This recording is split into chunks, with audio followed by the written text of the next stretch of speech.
నమస్కారం ETV news కు స్వాగతం ముందుగా ముఖ్యాంశాలు హైదరాబాద్ ను కాలుష్య రహితంగా ఉంచేందుకే మూసీ ప్రక్షాళన ప్రభుత్వ లక్ష్యానికి ప్రతిపక్షాలు అడ్డు తగులుతున్నాయని రేవంత్ రెడ్డి ఆరోపణ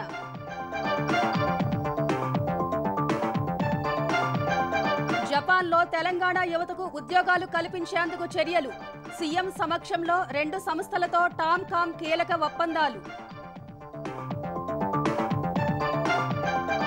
హైదరాబాద్లో మరోసారి హైడ్రా దూకుడు హఫీజ్పేట రాయదుర్గంలో ఆక్రమణల తొలగింపు రంగారెడ్డి జిల్లాలో రోడ్డుపై ప్రహరీ కూల్చివేత మద్యం కేసులో ఎంపీ మిథున్ రెడ్డిని 8 గంటలు ప్రశ్నించిన సిట్ పాలసీ రూపకల్పనలో పాత్రపై ఆరా రాజకీయ వేధింపులేనన్న వైసీపీ నేత ఎట్టకేలకు మద్యం కుంభకోణంపై నోరు విప్పిన రాజ్ కసిరెడ్డి త్వరలోనే విజయసాయిరెడ్డి చరిత్ర బయట పెడతానంటూ ఆడియో సందేశం విశాఖ మేయర్పై నెగ్గిన అవిశ్వాస తీర్మానం పదవి కోల్పోయిన వైసీపీ నేత వెంకట హరికుమారి సంబరాలు చేసుకున్న తెలుగుదేశం నేతలు దేశంలో ఆధ్యాత్మిక పర్యాటకంపై సైబర్ నేరగాళ్ల కన్ను పడిందన్న కేంద్రం చార్ధామ్ యాత్రికులు అప్రమత్తంగా ఉండాలని సూచన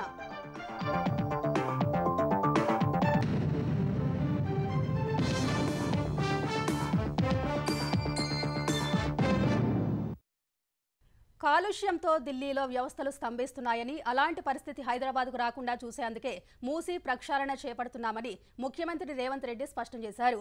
మూసీ ప్రక్షాళనను బీజేపీ బీఆర్ఎస్ అడ్డుకుంటున్నాయని ఆరోపించారు. టోక్యోలో జపాన్ తెలుగు సమాఖ్య నిర్వహించిన కార్యక్రమంలో పాల్గొన్న సీఎం ప్రపంచ శ్రేణి నగరాలతోనే హైదరాబాద్కు పోటీ అని స్పష్టం చేశారు. జపాన్ పర్యటనలో ఉన్న ముఖ్యమంత్రి రేవంత్ రెడ్డి టోక్యోలో తెలుగు సమాఖ్య నిర్వహించిన కార్యక్రమానికి హాజరయ్యారు. తెలంగాణ అభివృద్ధికి జపాన్ తెలుగు సమాఖ్య సహకారం అవసరమన్నారు. ఎవరికి చేతనైన సహకారం వాళ్లు అందించగలిగితే ప్రపంచంతో పోటీ పడొచ్చని పిలుపునిచ్చారు. ఆలోచనలను ప్రభుత్వంతో పంచుకోవాలని జపాన్ తెలుగు సమాఖ్య ప్రతినిధులను కోరారు. అమరావతి, బెంగళూరు పోటీ కాదని అభివృద్ధిలో ప్రపంచ నగరాలతో పోటీ పడుతున్నట్లు ముఖ్యమంత్రి రేవంత్ రెడ్డి పునరుద్ఘాటించారు. చాలా మంది నాతో అంటుంటారు అమరావతితో మనం పోటీ పడాలి. అమరావతి, బెంగళూరు, ముంబై, ఢిల్లీ, చెన్నై మన పోటీ కాదు. మన పోటీ న్యూయార్క్ కావచ్చు, టోక్యో కావచ్చు, లండన్ కావచ్చు, ఇట్లాంటి నగరాలతో పోటీ పడాలి. మనకంటే గొప్పగా వాళ్ళు ఏం నిర్వహిస్తుందో అవగాహన కల్పించుకోవడానికి పర్యటన. ఐటీ, ఫార్మాలో మనం సాధించాల్సినంత ప్రగతి సాధించినాం. ఇప్పుడు పరిశ్రమలను తెచ్చుకోవాల్సిన అవసరం ఉన్నది. మచిలీపట్నం పోర్ట్ ఒకప్పుడు నిజాం ఉన్నప్పుడు మన దగ్గరనే ఉండేది. దానికి dedicated national highway, railway line వేసి ఒక డెడికేటెడ్ డ్రై పోర్ట్ తీసుకొని ఆ పోర్ట్కు ఒక కనెక్షన్ ఇస్తే మనకు భవిష్యత్తులో ఆటోమొబైల్ ఇండస్ట్రీ వేగంగా విస్తరించుకోవడానికి అవకాశం ఉంది. మూసీ ప్రక్షాళన చేపడితే బీజేపీ బీఆర్ఎస్లు అడ్డుకుంటున్నాయని రేవంత్ రెడ్డి ఆరోపించారు. మూసీ అభివృద్ధి కోసం న్యూయార్క్లో హడ్సన్ రివర్ ఫ్రంట్, లండన్లో థేమ్స్, సియోల్లో రివర్ ఫ్రంట్లతో పాటు టోక్యోలో వాటర్ ఫ్రంట్లు పరిశీలించామని తెలిపారు. నరేంద్ర మోడీ గారు గుజరాత్ లో సబర్మతి రివర్ ఫ్రంట్ కట్టుకున్నాడు. ఉత్తరప్రదేశ్ వారణాసిలో గంగా నది రివర్ ఫ్రంట్ కట్టుకున్నారు. ఈ రోజు ఢిల్లీలో యమునా నదిని కడతామంటున్నారు. కానీ తెలంగాణలో మూసీ రివర్ ని అభివృద్ధి చేసుకుంటామంటే మాత్రం బీజేపీ బీఆర్ఎస్ వాళ్ళు అడ్డం పడుతున్నారు. టోక్యో నగరం పొల్యూషన్ ఫ్రీ సిటీ. మన దగ్గర పొల్యూషన్ తోని ఢిల్లీలో పార్లమెంట్లు, స్కూళ్లు, గవర్నమెంట్ ఆఫీసులు అన్ని మూసేసింది. మనం గుణపాఠం నేర్చుకోవాల్సిన అవసరం లేదా? హైదరాబాద్ నగరాన్ని కూడా మనం అట్లనే కాలుష్యమైన నగరంగా మనం అట్లే వదిలేద్దామా? ఈరోజు మూసీ ప్రక్షాళన అందుకోసమే నేను చెప్తున్నా. అందుకోసమే మెట్రో విస్తరించాలంటున్నా. అందుకోసమే రీజనల్ రింగ్ రోడ్డు నిర్మించాలంటున్నా. అందుకోసమే రేడియల్ రోడ్స్ నిర్మించాలంటున్నా. ఇవన్నీ కూడా తెలంగాణ పురోగతికి అత్యంత కీలకమైన అంశాలు. పెట్టుబడులు సాధించి యువతకు ఉద్యోగ, ఉపాధి అవకాశాలు పెంచాలనేదే తెలంగాణ ప్రభుత్వ ఉద్దేశమని ముఖ్యమంత్రి స్పష్టం చేశారు. జపాన్లో తెలంగాణ యువతకు ఉద్యోగాలు కల్పించే దిశలో ముఖ్యమంత్రి రేవంత్ రెడ్డి సమక్షంలో ఒప్పందాలు కుదిరాయి. జపాన్లోని టెర్న్, రాజ్ గ్రూప్ ఏజెన్సీలతో టామ్కామ్ ఒప్పందం చేసుకుంది. వచ్చే 2 ఏళ్లలో జపాన్లో 500 మంది తెలంగాణ యువతకు ఉద్యోగాలు కల్పించే లక్ష్యంతో ఈ ఒప్పందాలు కుదుర్చుకున్నారు. హెల్త్ కేర్, ఇంజనీరింగ్, ఆతిథ్య, నిర్మాణ రంగాల్లో ఈ ఉద్యోగాలు కల్పించనున్నారు. కాంగ్రెస్ పార్టీని నమ్మి ఒకసారి మోసపోయిన ప్రజలు బీజేపీని నమ్మితే మళ్లీ మోసపోతామని భయపడుతున్నారని బీఆర్ఎస్ కార్యనిర్వాహక అధ్యక్షుడు కేటీ రామారావు అన్నారు. బీఆర్ఎస్ రజతోత్సవాల సందర్భంగా ఈ నెల 27న నిర్వహించే ఎలకతుర్తి సభ కోసం గ్రేటర్ హైదరాబాద్ నేతలతో కేటీఆర్ సన్నాహక సమావేశం నిర్వహించారు. సభకు దండులా కదలాలని పిలుపునిచ్చారు. ముఖ్య నేతలు కూడా బస్సుల్లోనే రావాలని సూచించారు. హైదరాబాద్ స్థానిక సంస్థల ఎమ్మెల్సీ ఎన్నిక పోలింగుకు బీఆర్ఎస్ దూరంగా ఉంటుందని కేటీఆర్ ప్రకటించారు. సెంట్రల్ యూనివర్సిటీ భూముల్లో రేవంత్ రెడ్డి సర్కార్ అరాచకం చేస్తుంటే 8 మంది బీజేపీ ఎంపీలు ఒక్క మాట అనడం లేదని ఆరోపించారు. ప్రధాని నరేంద్ర మోదీ సీఎం రేవంత్ రెడ్డిది దృఢమైన బంధమని కేటీఆర్ ఆరోపించారు. సోనియా గాంధీ రాహుల్ గాంధీ మీద కేసు అయితే ఛార్జ్ షీట్ అయితే దేశంలో ఉన్న కాంగ్రెస్ వాళ్ళందరూ మాట్లాడుతుంటే రేవంత్ రెడ్డి మాత్రం కుయ్యి లేదు, కయ్యి లేదు, సడి లేదు, సప్పుడు లేదు. ఎందుకు అంటే చోటే బాయిది బడే బాయిది అంత దృఢమైన బంధం అన్నట్టు. ఆయన కాపాడుతాడు, ఈయన కాపాడుతాడు. సెంట్రల్ యూనివర్సిటీ భూముల్లో బుల్డోజర్లు పంపిండు రేవంత్ రెడ్డి అని చెప్తే నేను ప్రధానమంత్రి గారిని అడిగిన, నిజంగా నువ్వు రేవంత్ రెడ్డి ఒకటి కాకపోతే ఇన్వెస్టిగేషన్ చెయ్యని అడిగిన, సప్పుడు లేదు. అమృత్ స్కామ్ జరిగింది. రేవంత్ రెడ్డి బామ్మర్దికి 1137 కోట్ల కాంట్రాక్ట్ ఇచ్చిండు, ఆయన కంపెనీకి అర్హతనే లేదు అని చెప్పి ఢిల్లీ దాకా పోయి షికాయత్ చేసిన, సప్పుడు లేదు. ఇదంతా ఎందుకు చెప్తున్నా అంటే ఇద్దరు ఒకటే, ఇద్దరు తెలంగాణ ప్రజల ప్రయోజనాలు వాళ్ళకి పట్టాయి. కంచె గచ్చిబౌలి భూముల అంశంలో ప్రధాని నరేంద్ర మోదీపై ఇష్టం వచ్చినట్లు మాట్లాడితే చూస్తూ ఊరుకోబోమని బీజేపీ ఎంపీ రఘునందన్ రావు హెచ్చరించారు. ఆనాడు బీఆర్ఎస్, నేడు కాంగ్రెస్ ప్రభుత్వం పర్యావరణాన్ని విధ్వంసం చేశాయని ఆయన ధ్వజమెత్తారు. హెచ్సీయూలో కాంగ్రెస్ విధ్వంసాన్ని అడ్డుకోవడం సహా ఆ భూములు యూనివర్సిటీకే చెందాలని బీజేపీ ఎంపీలు మొదటి నుంచి పోరాడుతున్నారని తెలిపారు. హెచ్సీయూ భూములపై ప్రధాని నరేంద్ర మోదీ మాట్లాడిన తర్వాత చిత్తశుద్ధి నిలబెట్టుకోవాలని కేటీఆర్ అనడం హాస్యాస్పదమని అన్నారు. జీవో 111 పరిధిని ఎత్తేసి దాన్ని కాంక్రీట్ జంగల్ గా మరో భాగ్యనగరాన్ని ఆక్సిజన్ కి దూరంగా చేసేటువంటి కుట్ర చేసినటువంటి టీఆర్ఎస్ నీ వీపు నీకు ఎందుకు కనబడతలేదు కేటీఆర్ అని అడుగుతున్నా. నువ్వు 10 ఏళ్లలో చేసిన తప్పుల్ని నువ్వు చూసుకోక మోడీ మాట్లాడింది బూటకం కాకపోతే చర్యలు తీసుకోండి. మోడీ తన చిత్తశుద్ధిని నిరూపించుకోవాలి. పెద్ద పెద్ద పదాలు ఎందుకు కేటీఆర్ గారు? ఫామ్ హౌస్ లేని ఎవరికి జీవో 111 లో కేటీఆర్ గారికి లేదా, హరీష్ రావు గారికి లేదా, కౌలకుంట్ల కవిత గారికి లేదా, ఇంకెంతమంది ఎమ్మెల్యేలకు ఉందో, ఎంతమంది మాజీ మంత్రులకు ఉందో ఒకసారి లిస్ట్ ఇవ్వమంటే ఇష్టం. పొద్దున్న లేస్తే భారతీయ జనతా పార్టీ ఎంపీలు ఎవరో ఉన్నారు, 10 సార్లు అడిగినాం మేము, దమ్ముంటే నీకు చేతనైతే ఎంపీ పేరు బయట పెట్టమని. ఈ రోజు దాకా లేదు. మళ్ళా ప్రెస్ మీట్ లో చెప్తాను, మీరే దాటేస్తా ఉన్నారు. వైసీపీకి చెందిన విశాఖ మేయర్పై అవిశ్వాస తీర్మానం నెగ్గింది. ఎక్స్ అఫీషియో సభ్యులతో కలిపి 74 మంది అవిశ్వాస తీర్మానానికి అనుకూలంగా ఓట్లు వేయడంతో వైసీపీ నాయకురాలు మేయర్ గొలగాని వెంకట హరికుమారి పదవిని కోల్పోయారు. ఉదయం 11 గంటలకు జీవీఎంసీ కౌన్సిల్ హాల్లో విశాఖ జిల్లా collector, incharge commissioner Harendra Prasad ప్రత్యేక కౌన్సిల్ సమావేశాన్ని ఏర్పాటు చేసి ఓటింగ్ నిర్వహించారు. కూటమి పార్టీలకు 63 మంది కార్పొరేటర్లు ఉండగా 11 మంది ఎక్స్ అఫీషియో సభ్యులు తోడై అవిశ్వాస తీర్మానం ఆమోదం పొందింది. జీవీఎంసీలో మొత్తం 98 మంది కార్పొరేటర్లు ఉండగా 21వ డివిజన్ కార్పొరేటర్ వంశీకృష్ణ ఎమ్మెల్యేగా ఎన్నిక కావడంతో ఆ స్థానం ఖాళీగా ఉంది. కూటమి పార్టీలకు 11 మంది, వైసీపీకి 4 ఎక్స్ అఫీషియో సభ్యులు ఉన్నారు. టీడీపీకి 48, జనసేనకు 14, బీజేపీకి 2, వైసీపీకి 30 మంది కార్పొరేటర్లు ఉన్నారు. సిపిఎంకి 1, సిపిఐకి 1 కార్పొరేటర్ ఉన్నారు. ఓటమి తప్పదని గ్రహించిన వైసీపీ సభ్యులు కౌన్సిల్ సమావేశాన్ని బహిష్కరించారు. సిపిఐ, సిపిఎం కార్పొరేటర్లు భేటీకి దూరంగా ఉన్నారు. అవిశ్వాస తీర్మానం నెగ్గడంతో జీవీఎంసీ ప్రధాన కార్యాలయం వద్ద కూటమి నేతలు సంబరాలు చేసుకున్నారు. మద్యం కుంభకోణం కేసులో వైసీపీ ఎంపీ మిథున్ రెడ్డిని సిట్ 8 గంటల పాటు ప్రశ్నించింది. విజయవాడలోని సిట్ కార్యాలయంలో న్యాయవాది సమక్షంలోనే మిథున్ రెడ్డిని అధికారులు ప్రశ్నించారు. మద్యం పాలసీ రూపకల్పనలో మిథున్ రెడ్డి ప్రమేయం, డెస్టిలరీల నుంచి ఏపీ బేవరేజెస్ కార్పొరేషన్ మద్యం కొనుగోళ్లపై ప్రశ్నించినట్టు తెలిసింది. రాజ్ కసిరెడ్డికి చెందిన అధాన్ డిస్టిలరీ, డికాట్ నుంచి ఏపీ బేవరేజెస్ కార్పొరేషన్ ఎంత ధరకు మద్యం కొనుగోలు చేసిందనే అంశంపై ప్రశ్నించినట్టు సమాచారం. డిస్టిలరీల నుంచి ఎంత ధరకు మద్యం సరఫరా చేశారని అడిగినట్టు తెలిసింది. రాజ్ కసిరెడ్డి, అతని అనుచరులు చాణక్యరాజ్, అవినాష్ రెడ్డిలతో ఉన్న సంబంధాలు, ఆర్థిక లావాదేవీలపై ఆరా తీసినట్టు సమాచారం. కొన్ని ప్రశ్నలకు మిథున్ రెడ్డి సమాధానం దాటవేసినట్టు తెలిసింది. కుంభకోణం అనేదే లేనప్పుడు ఈ ప్రశ్నలు ఎలా ఉత్పన్నం అవుతాయని ఆయన ఎదురు ప్రశ్నించినట్టు సమాచారం. విజయసాయిరెడ్డి ఇంట్లో మద్యం పాలసీపై ఏం మాట్లాడుకున్నారని సిట్ అడిగినట్టు తెలిసింది. విచారణ ముగిసిన తర్వాత నమోదు చేసిన స్టేట్మెంట్పై సిట్ అధికారులు మిథున్ రెడ్డి సంతకాలు తీసుకున్నారు. కేసు కోర్టులో ఉన్నందున ఏమీ మాట్లాడనేనన్న Mithun Reddy drugs case, human trafficking మినహా అన్ని కేసులు తమపై పెట్టారని ఆరోపించారు. ఈ ప్రభుత్వం చంద్రబాబు నాయుడు తెలుగుదేశం ప్రభుత్వం వచ్చినాక మదన్పల్లిలో ఏదో జరిగిందని చెప్పి 2 నెలలు ఇష్యూస్ నడిపారు. మైన్స్ డిపార్ట్మెంట్లో అవకతవకలు జరిగాయి, ఇసుకలో 1000 కోట్లు అన్నారు. అదంతా కూడా తప్పు కథనం అని చెప్పి తేలడం జరిగింది. 100 మైన్స్ అనేక్రాంతం చేశారని తప్పుడు ఆరోపణలు చేశారు. ఏ ఒక్కటి కూడా ఇప్పటి వరకు ప్రూవ్ చేయలేదు.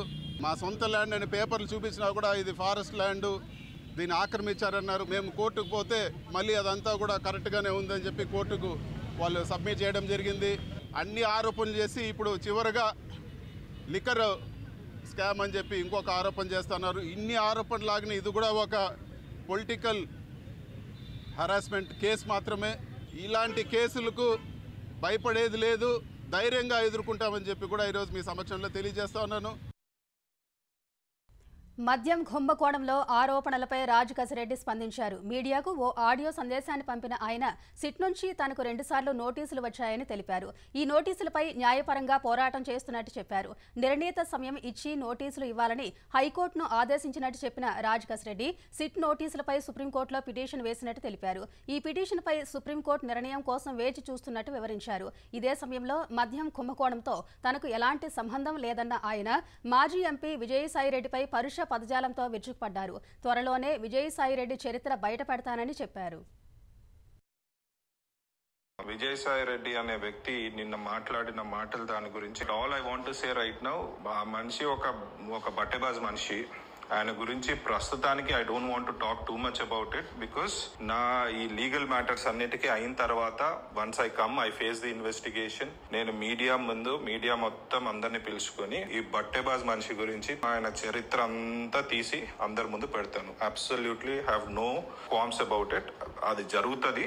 అప్పటి వరకు దయచేసి మీడియా మిత్రులు నేను కోరేది ఒకటే, one side of the story విని మీరు కన్క్లూజన్స్ కి రాకండి. Please wait for my side of the story to come out. నేరస్తులను గుర్తించి చట్ట ప్రకారం శిక్షించడంలో సాంకేతికత సాయం తీసుకుంటున్నట్లు ఆంధ్రప్రదేశ్ హోంమంత్రి అనిత తెలిపారు. గుంటూరు పరిధిలోని పోలీస్ ఉన్నతాధికారులతో సమీక్ష నిర్వహించిన ఆమె కూటమి ప్రభుత్వం అధికారంలోకి వచ్చిన తర్వాత 30కి పైగా ఫోక్సో కేసుల్లో శిక్షలు పడేలా లీగల్ టీం పనిచేసిందన్నారు. నేర నియంత్రణ, నిందితుల అరెస్ట్ కోసం 12 కోట్ల రూపాయలతో సీసీ కెమెరాలు ఏర్పాటు చేశామన్నారు. సచివాలయ మహిళా పోలీసుల్ని ఎలా ఉపయోగించుకోవాలనే అంశంపై కసరత్తు చేస్తున్నట్లు మంత్రి తెలిపారు. కూటమి ప్రభుత్వ చర్యలతో గతంతో పోలిస్తే సోషల్ మీడియాలో వికృత పోస్టులు తగ్గాయని అభిప్రాయపడ్డారు. పోక్సో కేసులోనే చూసుకుంటే దగ్గర 30కి పైగా కేసుల్లోనే ఈ రోజు కన్విక్షన్ పడింది. ఈ 1 ఇయర్ పీరియడ్ లో 9 మంత్స్ పీరియడ్ లో పడిన పరిస్థితి కూడా కనిపిస్తా ఉంది. ఈ రోజు లాస్ట్ 5 years లోని కూడా CCTVs ని కానీ, ఫింగర్ ప్రింట్ ఐడెంటిఫికేషన్ సిస్టమ్ ని కానీ, ఈ బాడీ వన్ కెమెరాస్ కానీ వాటికి కూడా మినిమం 11 కోట్లు 12 కోట్లు డబ్బులు ఇచ్చిన పరిస్థితి కూడా లేదు. మేము అధికారంలోకి వచ్చిన తర్వాత ఆ డబ్బులన్నీ ఇచ్చి మళ్ళీ వాటన్నిటినీ కూడా మళ్ళీ పొజిషన్లోకి తీసుకొచ్చాం. సైబర్ పోలీస్ స్టేషన్స్ ప్రతి జిల్లాకి ఒకటి ఏర్పాటు చేస్తున్నామండి. ఇప్పుడు ప్రైవేట్ టీంని కూడా ఒక 30% ఆన్బోర్డ్ చేసుకుంటాము. ఓవరాల్ గా సైబర్ క్రైమ్ విషయంలో ఎక్కడ కూడా ఎవరికి ఇబ్బంది రాకుండా కూడా చూసుకుంటాం. ప్రభుత్వం పిలుపుతో ఆంధ్రప్రదేశ్ వ్యాప్తంగా స్వర్ణాంధ్ర స్వచ్ఛాంధ్ర కార్యక్రమాన్ని నిర్వహించారు. ఈ వారం ఎలక్ట్రానిక్ వ్యర్థాల సేకరణ నినాదంతో ఇళ్లు, దుకాణాల్లోని ఈ వేస్ట్ ని ప్రజాప్రతినిధులు, అధికారులు సేకరించారు. శ్రీకాకుళం జిల్లా జులుమూరులో నర్సన్నపేట ఎమ్మెల్యే బగ్గు రమణమూర్తి చెత్త సేకరణ చేసి భారీ ర్యాలీ నిర్వహించారు. విజయనగరంలో ఈ వ్యర్థాలపై నిర్వహించిన ర్యాలీలో ఉత్తరాంధ్ర జిల్లాల ప్రత్యేక అధికారి రాజశేఖర్, కలెక్టర్ అంబేద్కర్ పాల్గొన్నారు. అనకాపల్లి జిల్లా చోడవరంలో కలెక్టర్ విజయకృష్ణన్, ఎమ్మెల్యే KSNS రాజు దుకాణాల వద్దకు వెళ్లి వ్యర్థాలు సేకరించారు. ఏలూరు జిల్లా జంగారెడ్డిగూడెంలో ఎలక్ట్రానిక్ వ్యర్థాలపై అవగాహన కార్యక్రమం నిర్వహించారు. విజయవాడ చంద్రబాబు నాయుడు కాలనీలో ఈ వేస్ట్ పట్ల ఎమ్మెల్యే గద్దె రామ్మోహన్ అవగాహన కల్పించారు. కృష్ణా జిల్లా గన్నవరంలో collector DK Balaji, MLA Venkatrao చెత్త నుంచి సంపద తయారీ విధానాలపై సూచనలు, సలహాలు ఇచ్చారు. సత్యసాయి జిల్లా పుట్టపర్తిలో స్వచ్ఛతపై విద్యార్థులతో కలెక్టర్ చేతన్ ప్రతిజ్ఞ చేయించారు. కర్నూలులో ఈ వ్యర్థాలపై అవగాహన ర్యాలీని మంత్రి TG భరత్, జాయింట్ కలెక్టర్ ప్రారంభించారు.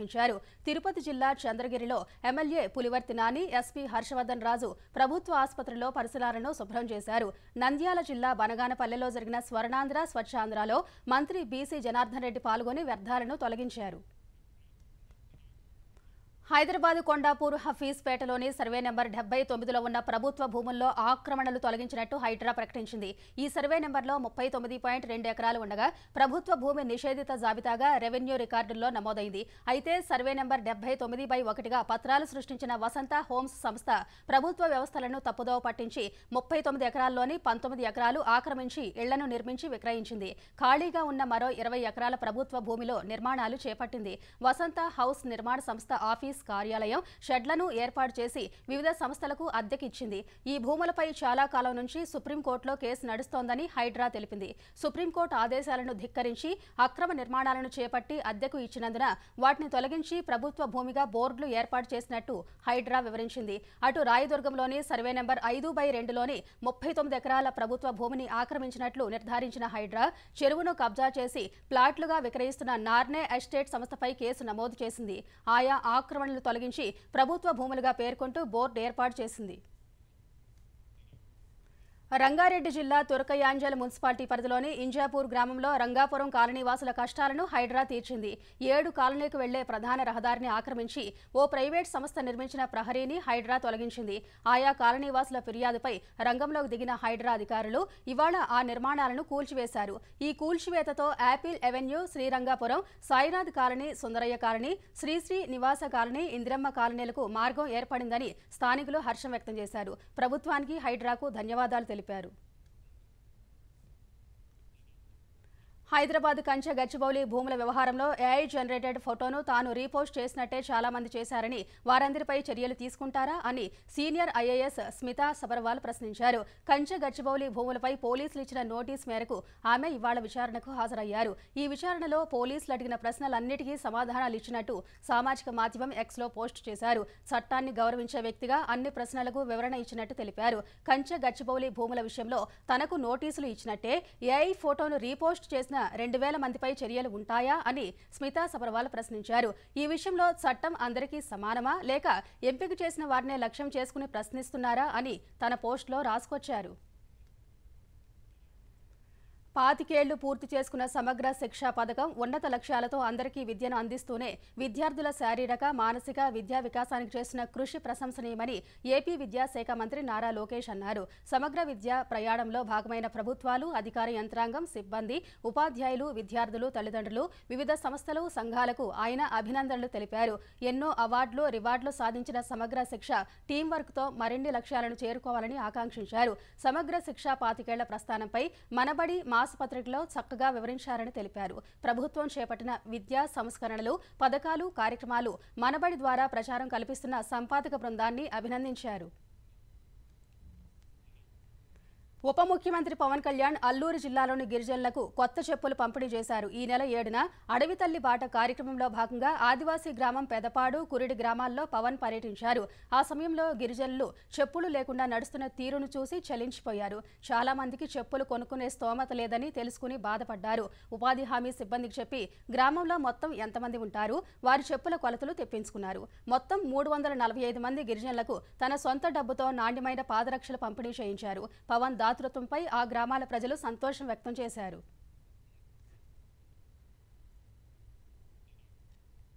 తిరుమల తిరుపతి దేవస్థానం గోశాల మాజీ డైరెక్టర్ హరినాథరెడ్డి చేసిన అక్రమాలు అన్నీ ఇన్ని కావని టీటీడీ చైర్మన్ బీఆర్ నాయుడు అన్నారు. గోరక్షక దళ్ సభ్యులతో కలిసి టీటీడీ గో సంరక్షణ శాలను పరిశీలించిన టీటీడీ చైర్మన్ వైసీపీ ప్రభుత్వం ఉన్నప్పుడు గోశాలలో జరిగిన అవినీతిపై ఏసీబీ విచారణ జరిపిస్తామన్నారు. పిల్లు వేస్తామని తమని కొంతమంది వైసీపీ నేతలు భయపెడుతున్నారని, వారి బెదిరింపులకు భయపడబోమని తేల్చి చెప్పారు. గోశాల ఘటనపై 4 సభ్యులతో కూడిన కమిటీ వేస్తామని చెప్పారు. తన భోగోతం బయటపడుతుందని హరినాథరెడ్డి గోశాల రికార్డులన్నీ ఎత్తుకుని పోయారని బీఆర్ నాయుడు ఆరోపించారు. వాళ్ళు గోవులకి గడ్డి పెట్టలేదు కదా 5 ఏళ్లలో, వీళ్ళు తినేసారు ఆ గడ్డిని. ఇక్కడ ఉన్నటువంటి ఎవరైతే డొనేషన్ ఇస్తారో ఆ ఆవులందరినీ పోయి ఒంగోలు అమ్ముకున్నారు. ఆ హరినాథ్ రెడ్డి అనేటువంటి పరమ రాక్షసు ఎంత దుర్మార్గాలు చేశాడంటే, గత 20 ఏళ్ల నుంచి ఇక్కడ బాతుకొని పోయి ఎవరిని కూడా ఎంప్లాయీస్ పనిచేయనిచ్చేవాడు కాదు. డాక్టర్లు వస్తే పొగబెట్టి పంపించేసేవాడు. సొంత ఎస్టేట్ లాగా పనిచేశాడు. దీంట్లో ఏసీబీ ఎంక్వైరీ చేయమని చెప్దాం. గత 5 ఏళ్ల నుంచి ఇప్పటి వరకు ఏమేమి అవకతవకలు జరిగినాయని దాని అన్నిటి మీద ఎంక్వైరీ చేద్దాం.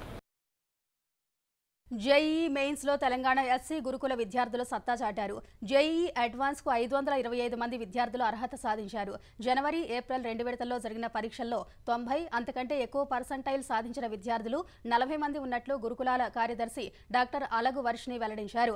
80 ఆ పైన పర్సంటైల్ సాధించిన విద్యార్థులు 164 మంది ఉన్నారని తెలిపారు. గౌలిదొడ్డి బాలుర కళాశాలకు చెందిన R Manideep 99.03, K Charan Tej 98.30, Ram Charan Teja 98.08 percentile తెచ్చుకున్నట్టు చెప్పారు.